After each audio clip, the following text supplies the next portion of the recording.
नमस्कार। महिला उत्थान को लेकर के केंद्र सरकार हो चाहे राज्य सरकार हो, लगातार प्रयास किया जाता रहता है ताकि महिलाएं स्वावलंबी बने, आत्मनिर्भर बन सके।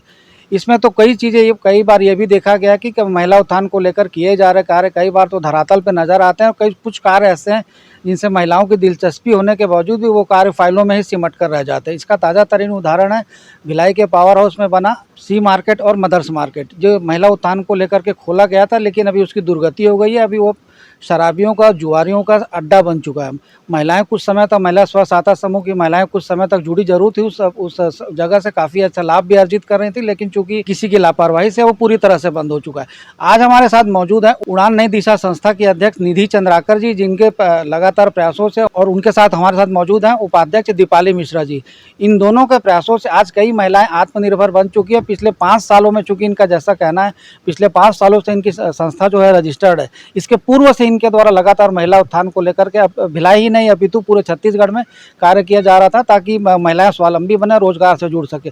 तो इनके द्वारा कार्य की शुरुआत कब से की गई, अभी वर्तमान में किस चीज़ की इनके द्वारा तैयारी की जा रही है, और आने वाले समय में महिला उत्थान को लेकर के क्या इनकी योजनाएं, आइए हम इन्हीं से जानने की कोशिश करते हैं। सबसे पहला सवाल है कि चूंकि आप पिछले कई सालों से महिला उत्थान को लेकर के कार्य कर रही हैं, दीपाली मिश्रा सहित अन्य जो आपकी महिलाएं समूह से जुड़ी हुई हैं, तो मैडम अभी तक कितनी महिलाएं आपसे जुड़ चुकी हैं और आपके द्वारा किन किन चीज़ों का प्रशिक्षण दिया जाता है? हमारी जो शुरुआत थी भिलाई से शुरुआत हुई, और धीरे धीरे हमारे साथ पूरे छत्तीसगढ़ से महिलाएं जुड़ती गई, और लगभग 5,500 से 6,000 महिलाएं जो हैं वो अलग अलग जिलों और गांव से जुड़ चुकी हैं और काम कर रही हैं, और हम उनको आत्मनिर्भर बना चुके हैं।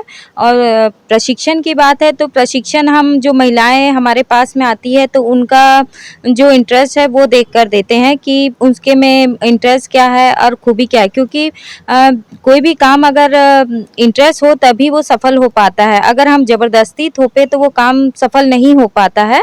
तो अगर कोई महिला का हुनर है कि वो सिलाई का काम जानती होगी, तो हम उनसे सिलाई से रिलेटेड ही काम देते हैं ताकि वो बहुत अच्छे से कर सके। इसी प्रकार बहुत सारी चीज़ें हैं, बहुत सारे मतलब काम हैं। बाहर से भी हमारे पास जो बड़े-बड़े जो फैक्ट्री अगर है वहाँ से हमको ऑर्डर आता है, और हम उन सब कामों को इन महिलाओं को देकर घर बैठे एक आत्मनिर्भर बनाने की कोशिश करते हैं। मैडम, चूंकि पिछले कई वर्षों से आपकी संस्था कार्यरत है, तो मूलतः किन किन चीज़ों का प्रशिक्षण दिया जाता है, और शहरी इलाकों की जो महिलाएं उनमें किस किस चीज़ों के लिए ज़्यादा रुचि दिखाती हैं महिलाएं जो हैं? जो शहर की जो लेडीज़ हैं उनको साफ सुथरा काम, जैसे कुछ समय पहले हम लोगों ने गोबर के दिए, गोबर की राखियाँ बनाई थी, तो शहर की लेडीज़ में उतना इंटरेस्ट नहीं था। तो ये सारे काम जो थे वो गांव की महिलाएं बहुत अच्छे से सीखी है और कर रही हैं, और अभी तक जारी है। शहर की जो महिलाएं हैं उनको जो थैला सिलाई का काम है, मच्छरदानी, पेटीकोट सिलाई है, और खाने का जो सूखा आइटम है, अभी रिसेंट में हमको मिलेट्स का ऑर्डर मिला है, तो इन सारी चीज़ों को वो बनाती हैं और काम करती हैं। क्योंकि मैडम अभी आने वाले समय में राखी है, तो राखी को लेकर के किस तरह से तैयारियां आपकी, चूँकि अभी हमारे द्वारा देखा गया है कि लगातार राखियां बनाई जा रही है, एक से डिज़ाइनर राखियां हैं, तो इसकी मैडम आपूर्ति को लेकर के किस तरह का जो उत्पाद रहते हैं उसकी आपूर्ति को लेकर किस तरह प्रयास किया जाता है? राखी जो है हम लोग समय के हिसाब से बनाते हैं कि अभी प्रचलन में क्या चल रहा है, और सभी को नया ही कुछ चाहिए होता है। पुराने डिज़ाइन या जो है उनको कोई पसंद नहीं करता है। तो फैशन के अनुसार और ट्रेंड के अनुसार हम लोग जो राखियाँ हैं वो बनाते हैं, और नई-नई चीज़ें लेके आते हैं ताकि लोग पसंद करें और हमको ज़्यादा से ज़्यादा ऑर्डर मिल सके। अभी मैडम अभी जो आप लोगों के द्वारा जो राखियां बनाई जा रही हैं उनकी डिमांड कहाँ इसकी सप्लाई की जाएगी? हमारी जो राखियाँ हैं इस साल यूएस भी गई हुई हैं, और अभी ऑल ओवर इंडिया हमारी राखियाँ सप्लाई होती हैं। कल लास्ट डेट था आउट ऑफ छत्तीसगढ़ का, वो हमारा सब जा चुका है। अब सिर्फ भिलाई और आसपास के जो क्षेत्र है सिर्फ वहीं जाना बचा है। उड़ान नई दिशा संस्था जो है अभी चूँकि लगातार महिलाओं को रोजगार मूलक कार्यों से जोड़ रही है, तो आने वाले समय में क्या प्रक्रिया, चूँकि ये भी देखा जाता है हर तीज त्यौहार में आप लोगों द्वारा विभिन्न प्रकार के उत्पाद बनाए जाते हैं महिलाओं से संबंधित, तो आने वाले समय में अन्य जो महिलाएं, जो घरेलू महिलाएं और काम करना चाहती हैं, बाहर आकर के कुछ सीखना चाहती हैं, अपने पैरों में खड़ा होना चाहती हैं, तो उनके लिए किस तरह की कार्य योजना आप लोग के द्वारा, इसके द्वारा कुछ विचार किया गया आप लोगों द्वारा? हमारे पास जो लेडीज़ आती हैं उनकी इच्छा के अनुसार हम सिखाते हैं। जैसे अभी राखी का आखिरी टाइम आ गया है। इसके बाद हमारा दिवाली का चालू हो जाता है, तो जो उसमें इंटरेस्टेड होंगे हम उनको उस टाइप का काम देते हैं। दिवाली ख़त्म होता है तो फिर शादियों का सीज़न चालू हो जाता है, तो शादियों के जैसे पैकिंग हो गए हैं, ज्वेलरी मेकिंग हो गया, फिर उनको उस हिसाब से सिखाते हैं। तो जो भी लेडीज़ हमारे पास सीखने आती हैं उनके लिए अलग से हम प्रशिक्षण का डेट फाइनल करते हैं और उनको एक जगह बुला के फिर उनको सिखाते हैं। क्योंकि राखी तो सामने देखने मिल रही है, लेकिन इसके पहले भी लगातार आप लोगों द्वारा महिला उत्थान को लेकर जो कार्य किए जाते हैं, विभिन्न जो घरेलू उत्पाद बनाए जाते हैं, तो उसका प्लेटफॉर्म क्या रहता है, उसकी बिक्री के लिए आप लोगों द्वारा किस तरह की प्रक्रिया अपनाई जाती है? उसके लिए हम लोग फेसबुक, इंस्टाग्राम, व्हाट्सएप ये सब यूज़ करते हैं। उसको हमसे बाहरी मतलब हम लोग को बाहरी कोई भी सहयोग नहीं मिलता है, जितना हम कोशिश करते हैं हमको उस हिसाब से ही ऑर्डर मिलता है। क्योंकि मैडम सबसे पहला सवाल एक ये भी आता है कि जो सरकार की योजनाएं, सरकारी योजनाओं का लाभ उड़ान नई दिशा संस्था को मिलता है कि आप लोगों द्वारा स्वयं अपने बलबूते पर इस कार्य को अंजाम दिया जाता है? सरकार की योजना का लाभ तो अभी तक नहीं मिला है। हम लोगों ने कोशिश भी की थी, जैसे कुछ निकलता है, मतलब कि टेंडर निकलता है तो हम लोग ने भरा भी, लेकिन उल्टा क्या हुआ कि हमारा नुकसान ही हुआ। फॉर्म का पैसा और जो ड्रॉप होता है वो नुकसान हो गया, तो हम लोगों ने टोटल छोड़ दिया है। हम अपने बलबूते पे करते हैं और हम जो ये कर रहे हैं ये सेवा का कार्य कर रहे हैं, और हम लोग आपस में काफ़ी सक्षम है कि कुछ हम जेब से भी लगा लेते हैं, क्योंकि हमारी जो टीम है, हम लोग पैसे कमाने का नहीं देखते हैं, हम देखते हैं कि हम किस तरीके से सेवा करें और उन महिलाओं को लाभ होए।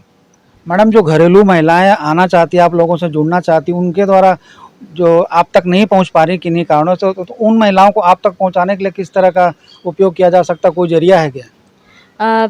हमारा फेसबुक पे अकाउंट है और आपको हम नंबर बता देंगे, तो वो आप नंबर डाल सकते हैं अपने न्यूज़ में और उसके नंबर के थ्रू वो हमसे मतलब जुड़ सकती हैं।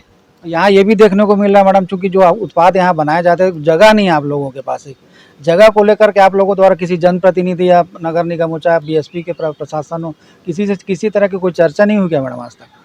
लगभग 3 साल से हम लोग जगह के लिए लगे हुए हैं, एप्लीकेशन दे दे के दौड़ भाग करके अब हम थक गए हैं।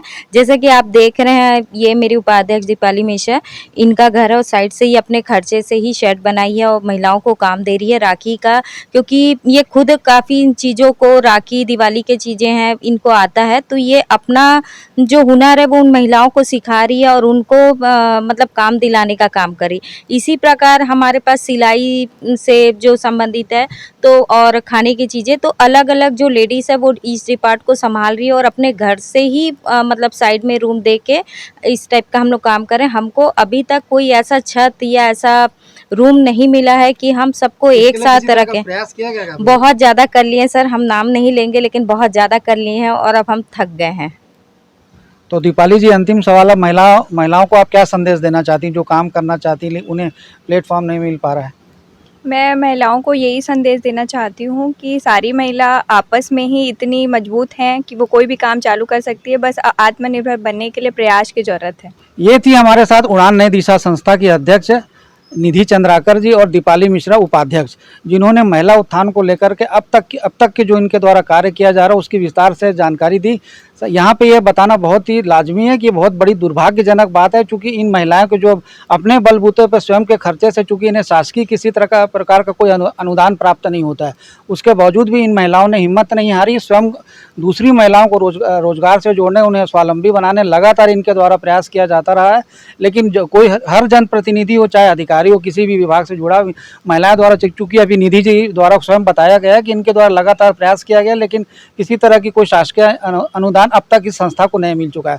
और दूसरी महत्वपूर्ण बात है कि चूंकि यहाँ पे इनके पास जगह का अभाव है, क्योंकि काफ़ी बड़ी संख्या में महिलाएं यहाँ एकत्रित होती, विभिन्न उन्हें उत्पाद बनाए जाने को उन्हें प्रशिक्षण दिया जाता है ताकि आगे चलकर स्वयं के बलबूते पर अपना रोजगार स्थापित कर सके, लेकिन जगह का अभाव बना हुआ। इनका कहना है कि जगह के लिए भी इनके द्वारा अनेकों स्थानों पर आवेदन दिया गया, लेकिन सिर्फ आवेदन मात्र दिखावा मात्र साबित हुआ, वो आवेदन फाइलों में सिमट करके रह गया। तो जिसके बाद इन महिलाओं ने अपनी मर्जी से यह निर्णय लिया कि अब किस तरह की कोई पहल नहीं की जाएगी, चूँकि इस तरह की शासकीय प्रक्रिया में तमाम तरह के खर्चे भी सामने आते हैं।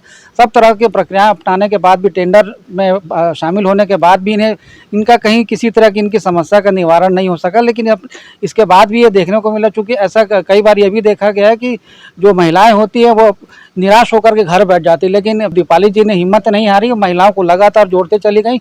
शहरी क्षेत्र के अलावा ग्रामीण क्षेत्रों में जो महिलाएं, उन्हें भी स्वावलंबी बनाने लगातार उड़ान नई दिशा संस्था द्वारा कार्य किया जा रहा है। तो निसंदेह इस कार्य इनका सराहनीय है। शासन प्रशासन को चाहिए कि महिला उत्थान को लेकर के जो बड़े बड़े दावे किए जाते हैं, इस तरह की जो महिलाएं कार्य करती है उन्हें भी एक प्लेटफॉर्म प्रदान किया जाए। न्यूज़ आप तक छत्तीसगढ़ के लिए संजय दुबे।